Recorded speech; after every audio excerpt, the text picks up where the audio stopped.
Doctor साहब, कार्यक्रममा स्वागत छ। धन्यवाद हजुर। डाक्टर साहब, यो राजनीतिक दल सम्बन्धी ऐनको दोस्रो संशोधन अध्यादेश जारी भए पश्चात धमाधम संसदमा रहेका दलहरू फुट्न थाले। आजै दुईवटा राजनीतिक दलहरू निर्वाचन आयोग पुगेका छन्। यो घटनाक्रमलाई यहाँले कसरी हेरिराख्नु भएको छ? म एउटा जिम्मेवार नागरिक र एउटा जिम्मेवार राजनीतिक दलको सदस्य भएको कारणले म गलत राजनीतिक विचारहरू परास्त हुनुपर्छ भन्ने मान्यता राख्छु। हजुर।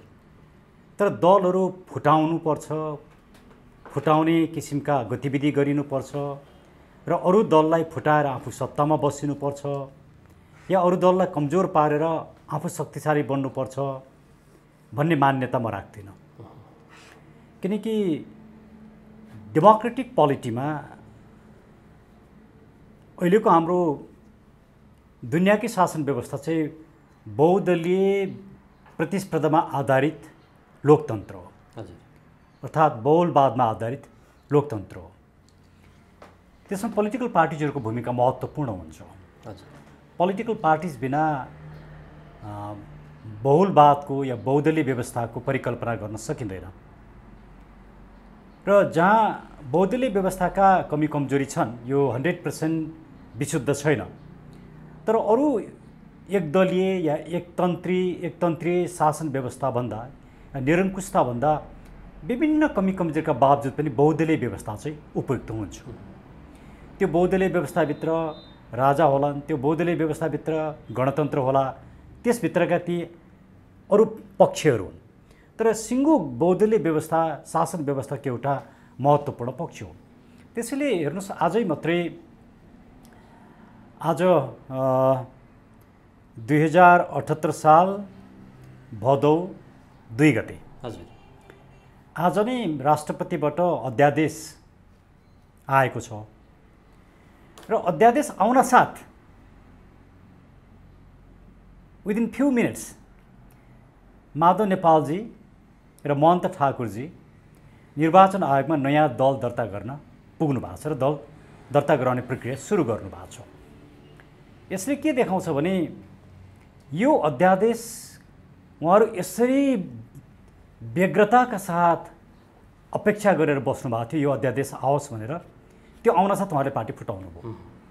मान्छे यो अध्यादेश नभएको उहाँहरूलाई पार्टी फुटाउनलाई जति सङ्ख्या उहाँहरूलाई चाहिन्छ त्यति सङ्ख्या पुर्याइदिने गरी, त्यति सङ्ख्यामा पार्टी फुटाउन सजिलो बनाइदिने गरी कानुन नआएका कारणले उहाँहरू नफुट्नु भएको रहेछ।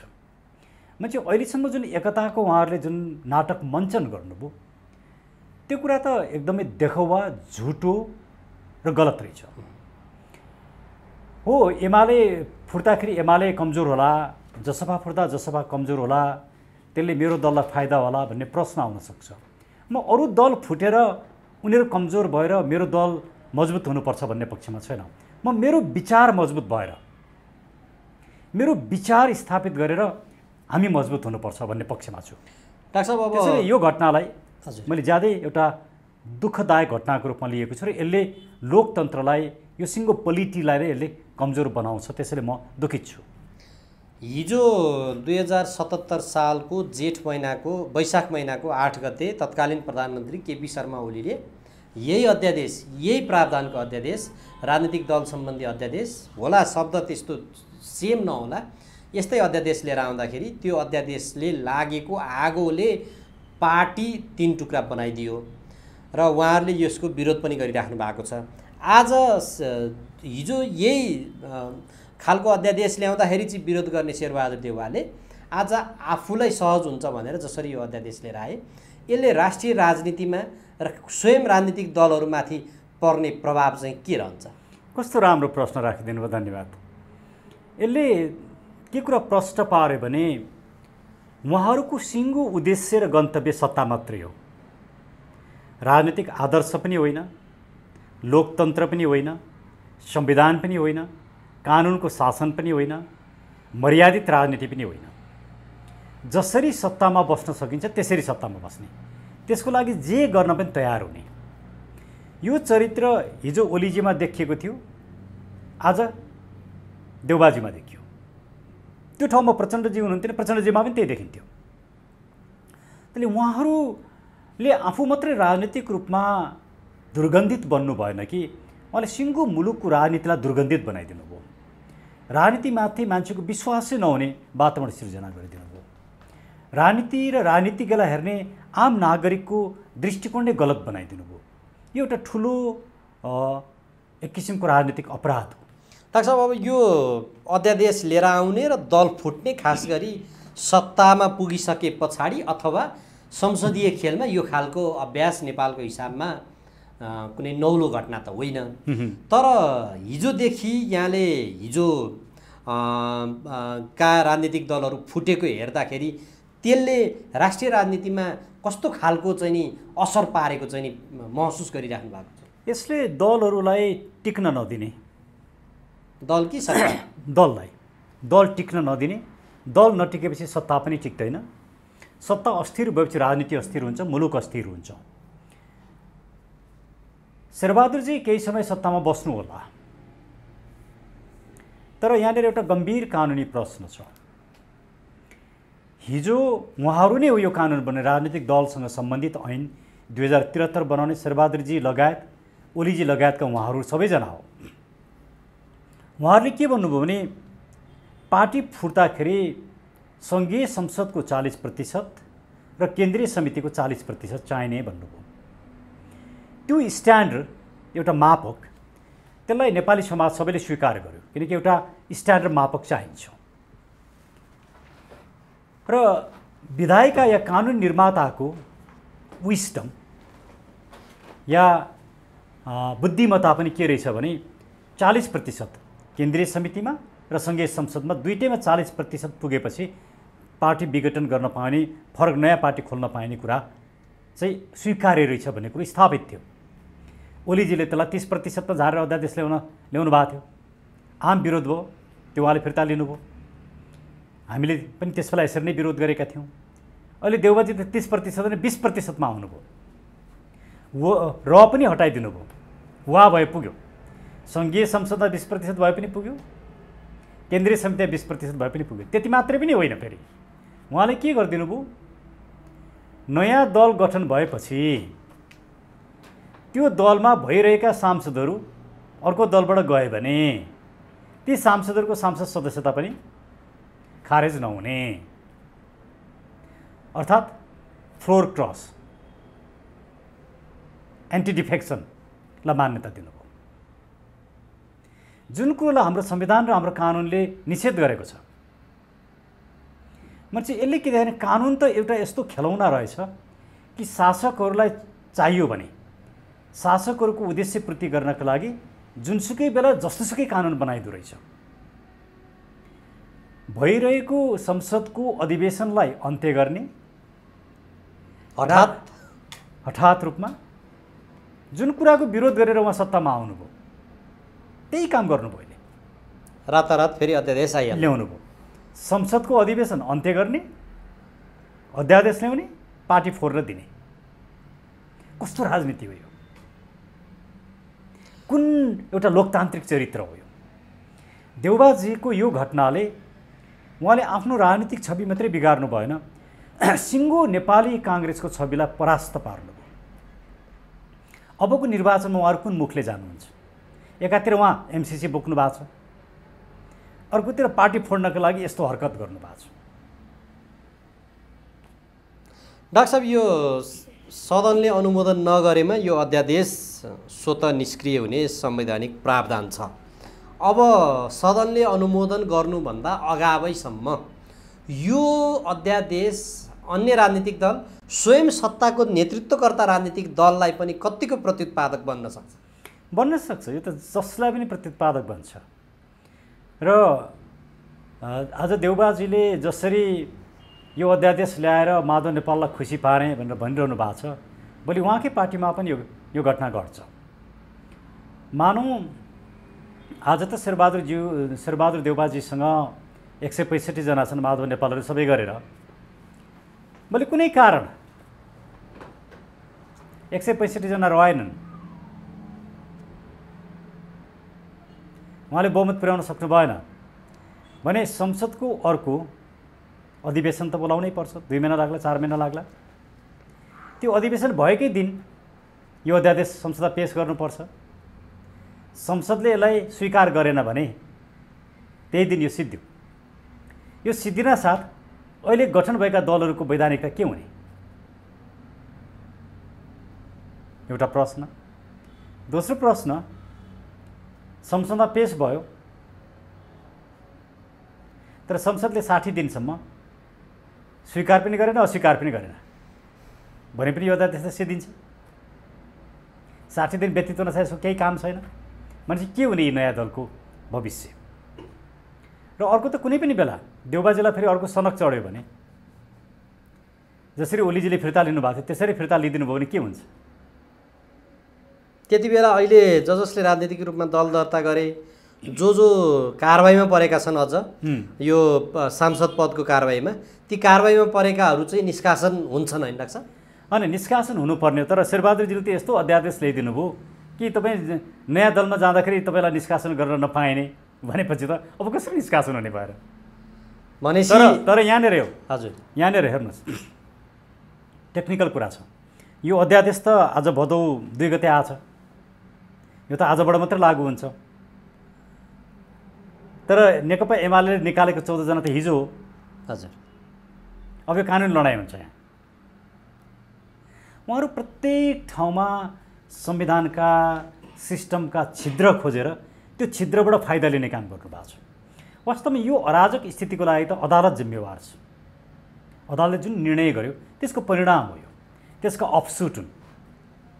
यसकै विरोधमा अब डाक्टर साहबले यो एउटा गतिलो एउटा अप्सन पनि उठाउनु भयो। अब यो हिजो उनीहरू निष्कासनमा परे, पार्टीले त कारबाही गरिसक्यो, अब पार्टीले त दलबिन बनाइदिइसक्यो, अब आज गएर दर्ता गऱ्यो भने त दल मात्र हुने भयो, सांसद पद चाहिँ के हुने भयो त? अब हो, अब यहीँनिर विवाद छ। शेरबहादुरजीको अध्यादेशले उहाँहरूको सांसद पद जाँदैन, तर अध्यादेश त आज आयो, कारबाही त हिजो भएको छ। फेरि अदालतको कोर्टमा पुग्यो, बल पुग्छ, पुग्न सक्छ, उहाँहरू अदालत जान सक्नुहुन्छ। अनि अदालतले चाहिँ यिनै राजनैतिक मुद्दा मात्रै निर्णय गरेर बसिरहने, मानिसका डे टु डे उनीहरूको जीवनमा परेका असरहरू, अन्यायका कति विषयहरू छन् जुन वर्षौँ वर्ष भइसक्यो निर्णय हुन सकेका छैनन्। तर यस्तै राजनीतिक विषयमा मात्रै अदालतले आफ्नो समय दिनुपर्ने। यो किन भयो भने संसद विघटन भइदिएको भएदेखि सबै कुरा आउँदै आउँदैन थियो। इलेक्सनमा जान्थे, हार्नेले हार्थे, जित्नेले जित्थे, आउँथे नयाँ सरकार बनाउँथे, आफ्नो कोर्समा मुलुक जान्थ्यो। त्यो कोर्समा जान नदिने काम त अदालतले गर्यो नि। 5 वर्षसम्म टिकाउनको लागि हिजो जसले विधायिकाहरूले जति बेला कानुन लेखे, त्यो कानुन लेख्दा कम्तीमा पनि यो संविधान चाहिँ टिकोस्, अब चाहिँ स्थिर सरकार आओस् भन्ने प्रावधानले यस्तो गरियो र हामीले अदालत गुहार्दा अदालतले यही अनुसार फैसला दियो भन्छन् नि यसका पक्षधरहरू त। अनि उहाँहरू स्थिरताको पक्षमा होइन भन्ने कुरो त यो अध्यादेशले देखायो नि। राजनीतिक दल फुटाउने, एउटा पार्टीबाट अर्को पार्टीमा जान पाउने, यही कुराको हिजो शेरबहादुरजीले, माधव नेपालजीले, प्रचण्डजीले विरोध गरे होइन र? हो, यही विरोध गरेर उहाँहरूले ओलीजीलाई अध्यादेश फिर्ता लिन लगाएको होइन र? यही कुरा प्रतिगमन भयो भनेर भन्नुभयो होइन र? अहिले उहाँहरूले गर्दा चाहिँ प्रतिगमन नहुने, इमान्दारी र नैतिकताको प्रश्न रहेन। हिजो ओलीजीले गरेको पनि गलत थियो, उहाँहरूले गरेको पनि गलत थियो। उहाँहरूलाई त आफ्नै संविधान, उहाँहरूले आफैले लेखेको संविधान प्रति पनि माया छैन। म यो संविधानको प्रवर्तक पनि होइन, यसको रक्षा गर्ने पनि होइन, म त यो संविधान खारेज गर्ने मान्छे हो, त्यो विचार राख्ने मान्छे हो। तर जबसम्म यो संविधान रहन्छ, संविधानका आधारभूत सिद्धान्त र मर्यादा त पालन गर्नुपर्छ नि, एटलिस्ट उहाँहरूले, मैले नगरे पनि। तर उहाँहरूले नै गर्नु भएन, बरु मैले चाहिँ यो संविधानको रक्षाको लागि आवाज उठाइदिनु पर्यो। कस्तो अचम्म, उहाँहरू यो संविधानलाई तहस नहस पार्दै हुनुहुन्छ। यो नयाँ आयो भनेदेखि त्यसलाई थ्रेसहोल्ड पनि नलाग्ने भन्ने छ, लागेन, समाचार आएछ। हजुर, अब हिजो उहाँहरूको धारणा के थियो भने 3% थ्रेसहोल्ड हुनुपर्छ, साना दलहरू धेरै भए, त्यस कारणले सरकार पनि अस्थिर भयो, त्यही भएर अब थ्रेसहोल्ड लाउँ भनेर त्यति बेला लगाइदिने। अब अहिले दल जति खुले पनि हुन्छ है भनेर फेरि खुकुलो बनाइदिने। हिजो 47 सालको सरकार पनि लामो समय टिकेन, 3 वर्षपछि लगत्तै अस्थिरता सुरु भयो। अहिले 72 सालमा पनि संविधान जारी भयो, त्यसपछि 2-3 वर्ष सरकार आयो, त्यसपछि लगत्तै फेरि यो अस्थिरताको खेल सुरु भयो। मुलुक र देश कता जाँदैछ डाक्टर साहब यसरी? यो संविधान, यो सिस्टम, यी नेता, यी दलले अब काम गर्न सक्दैनन्। अब मुलुकलाई एउटा भायबल विकल्प होइन कि मूलधार राजनीतिक शक्ति चाहिएको छ। त्यो मूलधार राजनीतिक शक्ति भनेको मूलधार राजनीतिक विचार चाहिएको छ। त्यो मूलधार राजनीतिक विचार चाहिँ नेपालका लागि नेपालीले प्रतिनिधित्व गर्छ। त्यसैले हामी के भन्छौँ भने हामी विकल्प होइनौँ, हामी अब यो मुलुकको मूलधार राजनीतिक शक्ति हौँ। अबको इलेक्सन हाम्रो हो। अब यी सबै पोलिटिकल पार्टिजहरू पछाडि पर्छन् होला। अहिले देखिँदाखेरि उहाँहरूसँग हजारौँ हजार लाखौँ कार्यकर्ता देखिएलान्, 70 वर्षको उहाँहरूको इतिहास देखिएला, तर साम्राज्य डरेका छन्। जनताले फेरि उनीहरूलाई नै अनुमोदन गरिदिएका छन् नि डाक्टर साहब। त्यहाँ त फेरि मलाई त्यस्तो लाग्दैन। हेर्नुहुन्न, माओवादी जब बाहिर आयो, नागरिकको ठुलो उत्साह थियो माओवादीले केही गर्ला भनेर माओवादीलाई अपार सङ्ख्यामा मतदान गरे। माओवादीले निराश बनायो, माओवादीलाई मत दिएनन्। काङ्ग्रेसले निराश बनायो, काङ्ग्रेसलाई दिएनन्। अब एमाले र यी कम्युनिस्टहरू सबैले निराश बनाए, अब उनीहरूलाई पनि दिँदैन। अब कसलाई दिने त? अब त्यो शक्ति भनेको हामी मात्रै हो, जसले यो मुलुकको एजेन्डा बोकेको छ, जसले भ्रष्टाचारको अबको इलेक्सन भनेको दुईटा धारमा बाँडिन्छ। तपाईँ होली वाइनलाई भोट दिने कि आफ्नो धर्म, सभ्यता, संस्कृति बचाउनलाई भोट दिने? तपाईँ हिन्दू, बुद्ध, किराँत सहितको धर्मसापेक्ष राज्य, वैदिक सनातन धर्मसापेक्ष राज्यको विचारलाई भोट दिने कि तपाईँ मुलुकलाई इसाईकरण गर्नेलाई भोट दिने? तपाईँ भ्रष्टाचारीहरूलाई भोट दिने कि भ्रष्टाचारको अन्त्य गर्नलाई भोट दिने? तपाईँ वाइट बडीका प्रवर्तकहरूलाई भोट दिने कि वाइट बडीको विरोध गर्नलाई भोट दिने? तपाईँ ललिता निवास बेच्नेलाई भोट दिने कि ललिता निवासको विरुद्धमा मुद्दा लिएर जानलाई भोट दिने? तपाईँ काली गण्डकी बेच्नेलाई भोट दिने कि काली गण्डकी संरक्षण गर्नलाई भोट दिने? तपाईँ चुरे बेच्नेलाई भोट दिने कि चुरेको संरक्षण गर्नलाई भोट दिने? यो जनताले अब 17 महिनापछि नै चुनाव छ, यदि गरिहाल्यो भनेदेखि त्यति बेला फैसला गर्लान् डाक्टर साहब। तर अब यतापट्टिको पार्टमा चाहिँ यो राजनीतिक दलहरू, खास गरी हिजोको नेकपामा भएकाले त विरोध गरेकै थिए, अहिलेका प्रधानमन्त्री जो प्रतिपक्षमा थिए उनले पनि विरोध गरेकै थिए। तर तिनै राजनीतिक दलका नेताहरू किन विरोध गर्दैनन्? अन्य राजनीतिक दलहरू, अहिले रहेका राजनीतिक दलहरू चाहिँ यो प्रवृत्ति चाहिँ गलत हो भनेर किन विरोध गर्दैनन्? जो मर्कामा परेको मात्रै बोलिरहेको छ यहाँ चाहिँ। यस्तो छ, हिजो पनि त्यही थियो। हिजो ओलीजीले जुन अध्यादेश ल्याउनु भयो, यो अध्यादेशको विरोध गर्ने नैतिक बल ओलीजीसँग छैन। तर विरोध त गरेका छन्, फेरि गर्नु भएको छ। हेर्नु कस्तो गजब छ क्या, आफूले गर्दा हुने अनि आफूले नगरेपछि विरोध गर्नुपर्ने। पोलिटिकल भ्यालुज नै रहेन, पोलिटिकल स्ट्यान्डर्ड नै रहेन। पोलिटिक्स के भयो, राजनीति के भयो? स्वार्थ, सत्ता स्वार्थ।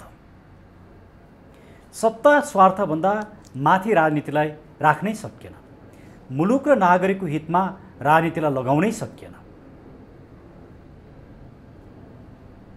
यस्तो किसिमको एउटा अचम्मको अवस्था जुन मुलुकमा सृजना भयो।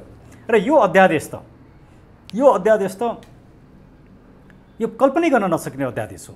20% को थ्रेसहोल्ड, अनि फ्लोर क्रस गर्न पाइने, अनि राष्ट्रिय दल बन्नलाई पनि सीमाहरू लागू नहुने भनेपछि त हिजो हामीले जुन ऐन उहाँहरूले ल्याउनु भयो, जुन संविधान ल्याउनु भयो, त्यसको त कुनै अर्थ रहेन रहेछ नि त। स्वार्थको खेल। किन त्यस्तो गर्नुभएको त हिजो? भनेपछि उहाँहरूलाई जति बेला जे चाहिन्छ त्यही कानुन बन्ने। भनेपछि यो त लुई 14 को जस्तो कुरा भयो क्या। म नै कानुन, मैले जे बोल्छु त्यही कानुन हो। I am the state, I am the state, I am the law. मैले जे अर्डर गर्छु त्यो नै कानुन हो। अनि यो अराजकताले मुलुकलाई निकास दिन सक्दैन। जनस्तरबाट यसको विरोध हुन सक्ने सम्भावना छ कि छैन डाक्टर साहब? कोभिड छ, मानिसहरू कोभिडको कारणले बाहिर निस्कन डराएका छन्। कोभिड बढिराखेको अवस्था छ। एउटा सेक्सन गरिबी बिहान बेलुका के खाउँ भन्ने मारमा छ। अर्को एउटा सेक्सन छ जति व्यथिति भयो त्यति बेसी फाइदा हुन्छ। यो राजनीतिक दल र त्यसभित्रका केही नेताहरू, केही कार्यकर्ताहरू छन् जति व्यथिति नेताबाट पनि लिन सकिन्छ, राज्यबाटलाई पनि चुस्न सकिन्छ, जहाँ पनि दोहन गर्न सकिन्छ। उनीहरू त जति व्यथिति हुन्छ त्यति फाइदा हुन्छ। त्यसले यही विषयलाई लिएर नागरिकहरू सडकमा आइहाल्छन् जस्तो मलाई लाग्दैन, तर आउनुपर्ने इस्यु चाहिँ हो। अब एउटा कुरो चाहिँ के आएको छ भने जस्तो यो नाम चाहिँ मिल्दोजुल्दो राख्न मिल्दैन, खास गरी फागुन 23 गते जति बेला त्यति बेला फैसला भएको आधारमा चाहिँ मिल्दोजुल्दो नाम राख्न पाइँदैन भन्ने खालको कुराहरू छ। उहाँहरूले कागजात त बुझाउनु भयो। यसमा आयोगको भूमिका के रहन्छ अथवा कानुनी हिसाबमा चाहिँ के छ त्यसमा समस्याहरू? हामी यो ट्रेडमार्क लमा हामी के भन्छ, एउटा पासिङ अफ भन्ने एउटा कन्सेप्ट छ क्या। हजुर, त्यो पासिङ अफ भने चाहिँ के हो भने त्यो शब्द त्यो नाम सुन्दाखेरि कोही झुकिन्छ भने त्यस्तो नाम त्यस्तो शब्द प्रयोग गर्न दिनु हुँदैन। तर यहाँ त उस्तै भयो, जनता समाजवादी नेकपा एमाले समाजवादी, जनता समाजवादी पार्टी लोकतान्त्रिक। यो त नागरिक त झुकिन्छ नि। अब मलाई लागेको कुरा के भने यस्तो किसिमको झुक्क्याउने नाम राख्न दिनु हुँदैन। त्यो चाहिँ अब निर्वाचन आयोगले निर्णय गर्ने कुरा भयो। भोलि सायद यही नामको विषयमा मुद्दा पर्न सक्छ। अब यो त मुद्दा मात्रै हुने हो क्या यो मुलुकमा त। भनेपछि अस्थिरतामा फेरि हामी फस्यौँ हो। अब यसको एउटै मात्रै विकल्प हो। त्यसले मैले भन्थेँ नि, म किन संसद विघटनको पक्षमा थिएँ, किन निर्वाचनको पक्ष, त्यसले अलिकति पनि स्थिरता दिन्थ्यो र यी भ्रष्टहरूलाई निर्वाचनमा हराउन सकिन्थ्यो। नागरिकहरूसँग एउटा ठुलो अधिकार आउँथ्यो। तर हामीले त्यही कुरा गुमायौँ। अब अस्थिरतामा गयौँ। अबको विकल्प भनेको सिङ्गो सत्ता यो सिस्टम नै समाप्त पार्नुपर्छ। अब एउटा ठुलो नागरिक आन्दोलनको जरुरी मुलुकलाई भइसक्यो। हामी आज पनि यिनै सम्पूर्ण विषयलाई लिएर नेपालका लागि नेपाली पार्टीमा हामी बैठकमै थियौँ र हामीले यो विषयलाई गम्भीरतापूर्वक लिएका छौँ र अझै हामीले निर्णय गरिसकेका छैनौँ। तर हामी समग्रतामा अब मुलुक आन्दोलित हुनुपर्छ, नागरिक आन्दोलनमा जानुपर्छ। एउटा शान्तिपूर्ण र अहिंसात्मक आन्दोलनको भरमा यो सत्ता, यो व्यवस्था, यो संविधान खारेज गर्नुपर्छ भन्ने सहमतिमा पुगेका छौँ र हामी यसको छिटै घोषणा गर्छौँ। डाक्टर साहब, अब यो यहाँहरूले जनतामा विचार लाने प्रसङ्ग रहिराख्ने भयो, तर अब अहिलेको यो अस्थिरताभित्र चाहिँ भोलि यो जुन एप्लाई भयो यो अध्यादेश, भोलि यहाँहरूलाई पनि त्यहाँ चाहिँ विचारमा चाहिँ विविधता हुन सक्ने अवस्था सबैलाई लागु हुन्छ। यो सबैलाई, हामी पनि दल हौँ, हामीलाई पनि लागु हुन्छ, शेरबहादुरजीलाई पनि लागु हुन्छ। भोलि सबभन्दा ठुलो मारमा शेरबहादुरजी नै पर्न सक्नुहुन्छ। अब शेरबहादुर देउवाको प्रसङ्गमा डाक्टर साहब जस्तो अब एकछिन मानौँ माधव नेपालजीले पार्टी दर्ता गर्नुभयो। हजुर, हुन त एउटा पार्टी दर्ता गरिसकेपछि अहिलेको हाम्रो कानुनले 5 वर्षसम्म त्यो पार्टी फुट्न पाउँदैन। तर यस्ता कानुनले काम गर्दा रहेछ, जे पनि हुन्छ। त्यो पनि अध्यादेश आयो भोलि माधव नेपालजीकै अर्को 20% फुट्न पाउँछ नि त फेरि, किन माधव नेपालजी चाहिँ चोखो बस्नुहुन्छ र। उहाँहरू सबैले आफूलाई आफ्नो स्वार्थ पूर्ति गर्नको लागि क्षणिक सोचभन्दा बाहिर जानै सक्नु भएन। एउटा राजनेताले, एउटा नेताले त मुलुकको 10औँ 20औँ वर्षको सोच पो राख्नुपर्छ त। उहाँहरूसँग 10 दिनकै सोच छैन, 10 दिन पछाडि के गर्ने भन्ने सोच छैन। शेरबहादुरजीले प्रधानमन्त्री बनेको 1 महिनासम्म भइसक्यो, सरकार बनाउन सक्नु भएको छैन। प्रधानमन्त्री भएको भोलिपल्ट विजय गच्छेदार 10 लाख धरोटीमा छुट्नुभयो, अध्यादेश ल्याउनुभयो, पार्टी फोराउनु भयो, संसदको अधिवेशन अन्त्य गर्नुभयो। महान काम गर्नुभएको छ नि उहाँले। हजुर, जसलाई प्रतिगमन भनेर यसको अन्त्यका लागि उहाँ प्रधानमन्त्री बनेर आउनुभयो, 5-5वटा दल मिलेर। अहिले के गर्नुभयो? ठ्याक्कै त्यही गर्नु, पुनरावृत्ति। ओलीजीलाई पनि 2 कदम अगाडि बढेर मात दिनुभयो। 30% होइन, म त 20%मै ल्याइदिन्छु, त्यो र पनि होइन वामै ल्याइदिन्छु। त्यति मात्रै होइन, म फ्लोर क्रस गर्न पनि दिन्छु। त्यति मात्रै होइन, राष्ट्रिय दल बन्नको लागि चाहिने ऊ पनि हटाइदिन्छु। अनि उहाँले के भन्नुहुन्छ फेरि शेरबहादुरजीले? यो मैले सबै लोकतन्त्र बचाउन गरेको भन्नुहुन्छ। लगेर उहाँले लोकतन्त्र राजालाई बुझाउँदा पनि त्यही भन्नुभएको थियो। संसद विघटन गर्नुपऱ्यो, लगेर राजालाई लोकतन्त्र बुझाउनु भयो। मैले यो लोकतन्त्र बचाउनलाई गरे भन्नुहुन्थ्यो उहाँको यो जुन चरित्र छ, यस्तो चरित्रको व्यक्तिलाई पनि हामी नेता मान्छौँ। नेपाली काङ्ग्रेसले नेता मान्छ। मलाई सबभन्दा अचम्म लागेको कुरा त्यही हो। नेपाली काङ्ग्रेसले शेरबहादुरजीलाई नेता मान्छ। कस्तो नेता पार्टी त कहाँ मान्नु र डाक्टर साहब? नेपाली काङ्ग्रेसका वरिष्ठ नेता रामचन्द्र पौडेलले यो भदौ 23 पछि पार्टीको वैधानिक अस्तित्व सङ्कटमा गइसक्यो, म सभापति चिन्दिनँ, विधानले सभापति चिन्दैन, अब म सभापति मान्दिनँ भनेर उहाँले बोल्नु उहाँको स्वार्थ। उहाँ संसदमा 17 चोटिसम्म प्रधानमन्त्रीको लागि लडाइँ लड्नुभएको व्यक्ति होइन, उठ्नुभयो होइन? 17 चोटिसम्म लाज लाग्दैन? मान्छेमा त्यो ग्लानी हुँदैन? कोही एउटा व्यक्ति 17 चोटिसम्म प्रधानमन्त्रीको लागि भोटिङ गरिरहन्छ पार्लियामेन्टमा, कुनै राजनीतिक एउटा ग्लानी हुँदैन? रामचन्द्रजीले त त्यही गर्नुभएको हो नि। त्यसले उहाँहरूमा क्रेडिबिलिटी नै छैन, उहाँहरूमा यो मुलुकप्रतिको माया ममता नै छैन। मुलुकका सबै यो मुलुक बचाउने सम्पूर्ण संस्थाहरूलाई उहाँले समाप्त पार्नु भएको छ। हाम्रो धर्म समाप्त पार्नु, हाम्रो सभ्यता समाप्त पार्नु, मुलुकलाई पुरै इसाईकरण गर्नुभएको छ, एमसिसी बोकेर हिँड्नु भएको छ। अनि यस्ता व्यक्तिहरूबाट हामी आशा गर्ने? डाक्टर साहब, यो अघिकै यही प्रसङ्गमा जस्तो शेरबहादुर देउवाको पार्टीभित्र विवाद छ, त्यहाँभित्र उहाँहरूको अधिवेशन समयमा नभएको भएर त्यहाँभित्र पनि असन्तुष्ट खेमाहरू बिस्तार हुर्किँदैछन्। हरेक राजनीतिक दलभित्र विवाद छ, यसमा पनि विवाद छ। अब उहाँले यही विवादको कारण मन्त्री नियुक्त गर्न नि सक्नु भएको छैन, नियुक्त गरिएको मन्त्री पनि विवादमा आइराख्नु भएको थियो। यो हिसाबले त उहाँलाई पनि भोलि प्रत्युत्पादक हुन सक्ने चाहिँ भयो। अनि त्यस्तो हुँदाहुँदै पनि उहाँले राजनीतिक फाइदाको लागि मात्रै हिँडेर गजब के भएछ, जो मन्त्री विवादमा आउनु भएको थियो समयमा आवश्यक व्यवस्था गर्ने भनेर सम्झौता भएछ। के को आवश्यक व्यवस्था गर्ने डाक्टर? जो मन्त्री विवादास्पद हुनुहुन्थ्यो, हजुर, मेरा मित्र डाक्टर गोविन्द केसीले प्रधानमन्त्री शेरबहादुरजीसँग एउटा सम्झौता गर्नुभएछ र त्यो सम्झौतामा के भन्नुभएछ भने जुन मन्त्रीको विषयलाई लिएर उहाँ आमरण अनसनमा जान्छु भनेर भन्नुभएको थियो, आमरण अनसनमा नजाने, समयमा आवश्यक व्यवस्थापन गर्ने। गलत मन्त्री ल्यायो, गलत कुरा गर्यो भने चाहिँ त्यसलाई निकाल्नको लागि उहाँले किन अडान लिन सक्नु भएन डाक्टर गोविन्द केसी जस्तो व्यक्तिले? यो मुलुक कहाँ गइराखेको छ? यस्ता यस्ता व्यक्तिहरू किन फसिराखेका छन्? मैले उहाँको विरोध गरे होइन, विरोधको नसम्झिनु होला, म गोविन्द केसीको मुभमेन्टमा मैले सधैँ साथ दिएको व्यक्ति हुँ। तर जुन मन्त्री गलत काम गरिरहेको छ, यो गलत भयो, त्यसको विरुद्ध म अनसन बस्छु। अनि समय आएपछि व्यवस्थापन गर्ने के भने मन्त्री तिमी कन्टिन्यू हुन्छौ, हटाए पनि हुन्छ, नहटाए पनि हुन्छ, त्यस्तो पनि हुन्छ। मन्त्रीको पर्सपेक्टिभबाट हेर्दा त मैले काम गर्छु, राज्यका सेवा सुविधा पनि लिन्न, म चाहिँ मैले योगदान गर्छु भन्नुभएको छ। उहाँ ठिक बेठिक मैले विवाद गरेको छैन, तर डाक्टर गोविन्द केसीले त गलत भन्नुभएको थियो नि, त्यही विषयलाई लिएर उहाँले अनसन बस्छु भन्नुभएको थियो नि, मैले त्यो कुरा गरेँ हो। डाक्टर साहब, अब यहाँ यो इथिक्स नैतिकताका कुरा उठ्यो। दाङको एकजना सांसदको चाहिँ अहिले अलि बढी चर्चा छ। उहाँको चाहिँ हिजो उहाँ म नेकपा एमालेमा छु भन्नुभयो, पछि फेरि नेकपा माओवादीमा जानुभयो, फेरि मुख्यमन्त्री कार्यालयमा मलाई 5 दिनसम्म बन्धक बनाइयो, म टोयलेटको चप्पल लगाएर भागेँ, यस्तो भनेर उहाँले भन्नुभएको थियो। अब नेकपा एमाले फेरि आजको पनि लुम्बिनीको प्रदेशसभा बैठक चाहिँ हामीले कारवाही गरेको सांसद हो, उसलाई चाहिँ पदबाट हटाइहाल भनेर आज पनि अवरुद्ध गरेको छ।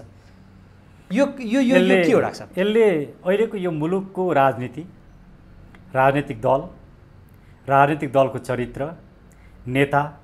नेताहरूको चरित्र, क्षमतालाई नाङ्गो रूपमा देखाइदिन्छ। यो तथ्य अगाडि राखेपछि केही बोल्नै पर्दैन। उहाँहरू आज समाप्तिको सङ्घारमा हुनुहुन्छ कि त नेपाली समाजले यही खोजेको, यो एकदम ठिक हो भन्नु पर्यो। अब नेपाली नागरिक हामीले उहाँहरू समाप्ति हुने कि यो मुलुकका जनतालाई पनि अब फेरि त्यो दिशामा लिएर जाने भयो? अनि नेतृत्व पार्टीहरू सबै गलत दिशामा गएपछि त मुलुकै गलत दिशामा जान्छ नि। यहाँ त उहाँहरू जानी बुझिकन यो गरिरहनु भएको छ, यहाँ त कसै न कसैको षड्यन्त्रमा उहाँहरू फसिरहनु भएको छ। दुइटै गलत हो। कसैको षड्यन्त्रमा फसिरहेको छु भन्ने थाहा नहुने मान्छेले नेतृत्व गर्न हुँदैन। होइन, म षड्यन्त्रमा छैन, मैले जानी बुझिकन गरेको नि, यो ज्यादै गलत काम गरिरहनु भएको छ। दुईटै अक्षम्य हुन्। यो बागमती प्रदेशमा अहिले रातारात संसदीय दलको नेता पनि प्रधानमन्त्री यो परिवर्तन गरियो। गजब प्रश्न उठाइदिनु भयो अष्टलक्ष्मी साकेजी। हजुर, मैले ज्यादै आदर र सम्मान गर्ने व्यक्ति हो उहाँ, तर उहाँ एउटा राजनीतिक विचार बोकेर मलाई एउटा बहुतै भद्र र सज्जन राजनीतिज्ञ लाग्थ्यो उहाँ। हजुर, उहाँ मभन्दा सिनियर भए पनि मेरो एउटा राम्रो मित्र पनि हो। हजुर। तर उहाँले 1 बजे माधव नेपाल क्याम्प छोडेर ओली क्याम्पमा जानुभएछ मुख्यमन्त्री हुनलाई।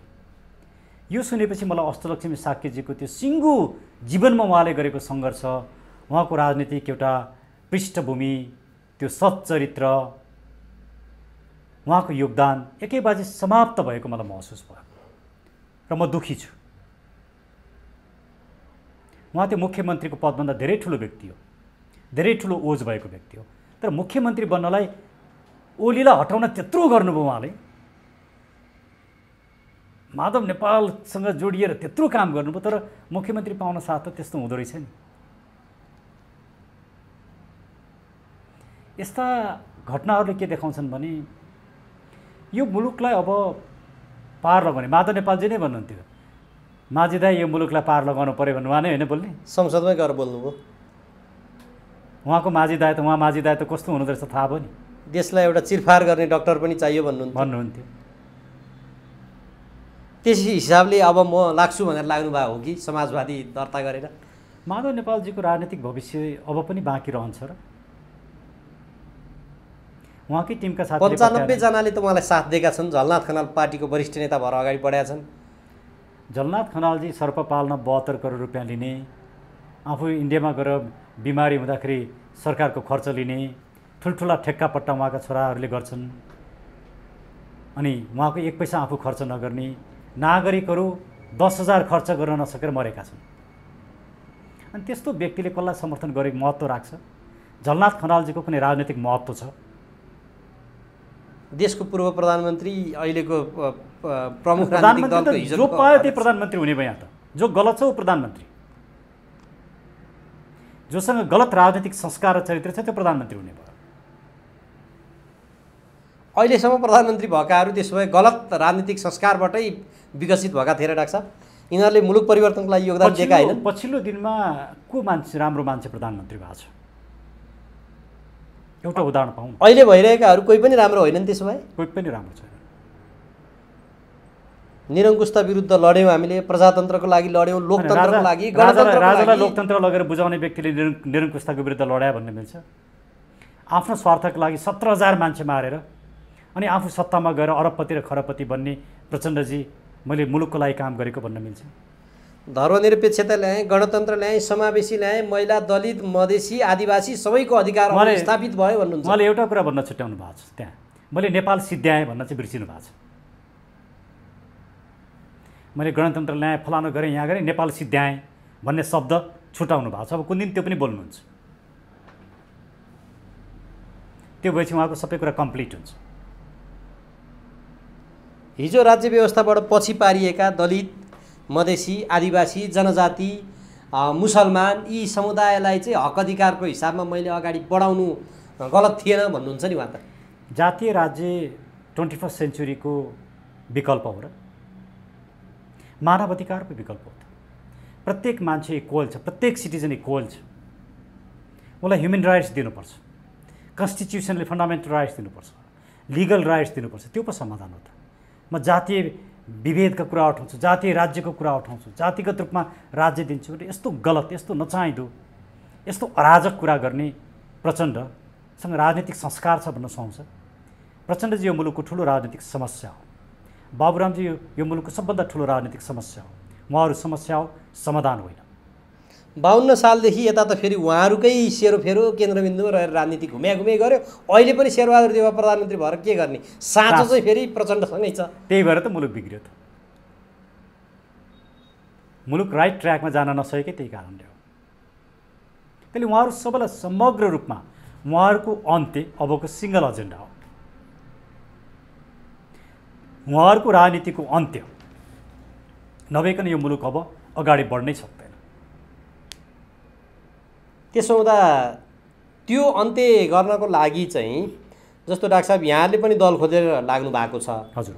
अब यहाँ अहिले नयाँ फेरि चाहिँ अब आजै 2टा दल पनि दर्ता हुनलाई प्रक्रियामा छन्, यिनीहरू दर्ता भएर आउँछन् भनेको अब निर्वाचन आयोगले फेरि 98वटा जति राजनीतिक दलहरूलाई चाहिँ त्यहाँ राखेको देखिन्छ। 41वटा त खारेज गर्यो। 95वटा छन्, अब 2टा थपे 97वटा पुग्यो।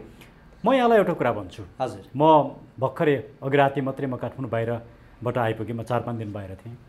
म जहाँ जहाँ गएँ प्रत्येक ठाउँ एमालेका, माओवादीका, काङ्ग्रेसका, राप्रपाका मान्छे आएर हामीलाई के भनेका छन्, हामी तपाईँहरूको प्रचार प्रसार गरिरहेछौँ, तपाईँहरूको एजेन्डा ठिक छ, हामी तपाईँहरूलाई साथ दिन्छौँ, तपाईँहरूलाई इलेक्सनमा मत दिन्छौँ। मलाई एकजना युवाले भन्नुभयो, म तपाईँहरूको एफएम हो।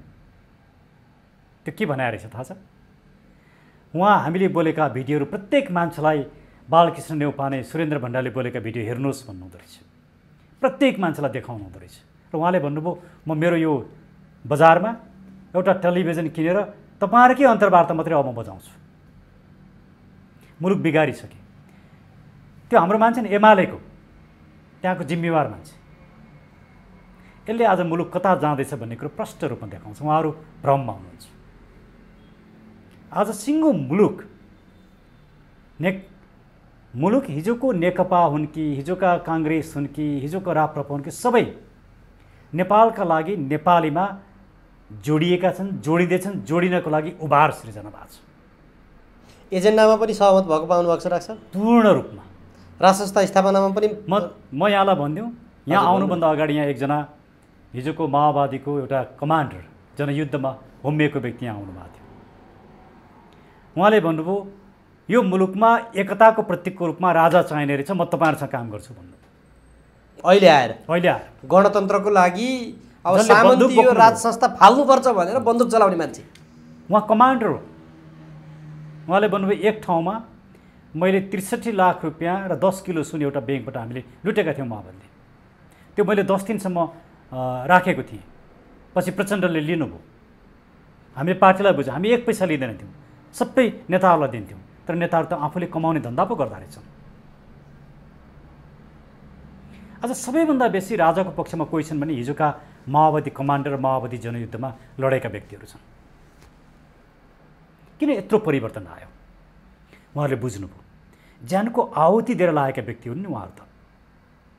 मुलुकको लागि, उहाँले प्रचण्डको लागि दिएको होइन, मुलुकको लागि। तर हामीलाई गलत रूपमा लगाइएछ, हाम्रो शोषण भएछ भन्ने कुरा बुझ्नुभयो। र त्यो मुलुकको मायाको कारणले कम्तीमा त्यो राजालाई उसले मुलुक त बेच्दो रहेनछन् नि त। त्यो कुराले आज उहाँहरू राजाको पक्षमा उभिनु भएको छ। म त अचम्म परिरहेको छु, कस्ता कस्ता मान्छेहरू हाम्रो विचारमा आएका छन् भने म अचम्म परिरहेको छु, कल्पनै नगरेको। म विभिन्न ठाउँमा गएँ, एमालेका जिल्लाका नेतृत्व गर्ने व्यक्तिहरू, माओवादीको जिल्लाका नेतृत्व गर्ने व्यक्तिहरू, हामी अहिले हाम्रो पार्टी छोड्दैनौँ, तर तपाईँहरूसँग छौँ, तपाईँको एजेन्डा बोकेका छौँ, भोट तपाईँलाई दिन्छु, इलेक्सनमा तपाईँहरूसँग हुन्छ। पार्टी छोड्दैनौँ भन्नुको फेरि अहिले पार्टी किन छोड्नु पर्यो? यहाँहरूको पार्टीमा आबद्ध किन हुँदैन त? हामीलाई जरुरी छैन, हामीलाई भोट भइपुग्छ। हामी के भन्छौँ, प्रत्येक नेपाली नागरिक हाम्रो पार्टीको सदस्य हो। तपाईँ नेपाली नागरिक बनिदिनुहोस् न। तपाईँ काङ्ग्रेसमा बस्नुहुन्छ कि एमाले बस्नु, जहाँ बसे पनि हुन्छ, तर भोट हामीलाई दिनुहोस्। त्यति बेला चुनावको बेलामा तर डाक्टर साहब, यो अहिले पनि उहाँहरू हाम्रो प्रचार प्रसार गर्नुहुन्छ। यो बहुदलीय व्यवस्थामा अनुमोदन हुने जनताबाट, अब संविधान कानुनभन्दा माथि सार्वभौम सत्ता जनता नै भए, एजेन्डाहरू धर्म राख्नुपर्छ, कम्तीमा चाहिँ नि हिन्दू धर्म राखौँ, राज संस्था एकताको प्रतीकको रूपमा चाहिँदो रहेछ भनेर लडेको, खास गरी राप्रपा नेपाल, राप्रपा त्यहाँभित्र फुटफुट पनि भइराख्यो।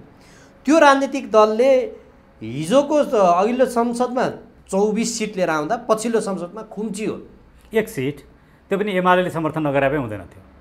झापाबाट 1 सिट बाहेक उसले केही गर्न सकेन भनेपछि त्यहाँनिर कहीँ न कहीँ त्यो एजेन्डामा फेरि चाहिँ विमति जनताको रहेको भनेर बुझ्न सकिन्छ कि होइन? त्यो धोका थियो।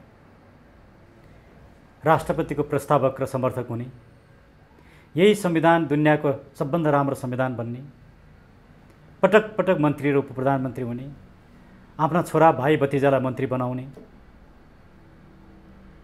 पिपलको एजेन्डा नबोक्ने र एमसिसी समेत बोक्ने। राप्रपाल त अन्तत गएर एमसिसी समेत बोक्यो। अब त्यो पार्टीलाई पिपलले भोट दिन्छ? मैले कहीँ पनि, म मुलुकभरि जाँदा म राप्रपालाई भोट दिन्छु भन्ने राप्रपाकै मान्छे छैनन्।